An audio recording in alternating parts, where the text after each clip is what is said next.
मुझे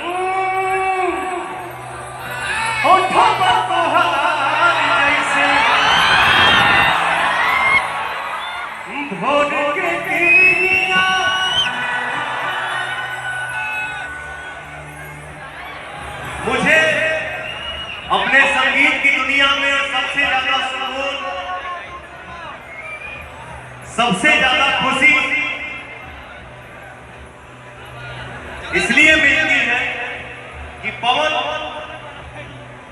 देश के किसी भी कोने में जाके खड़ा होकर अपना सैड सॉन्ग का शुरुआत करता है और हमारी जो जनता है वो गरज देती है। लव यू सबको। हरे उठा तोहार जैसे भोर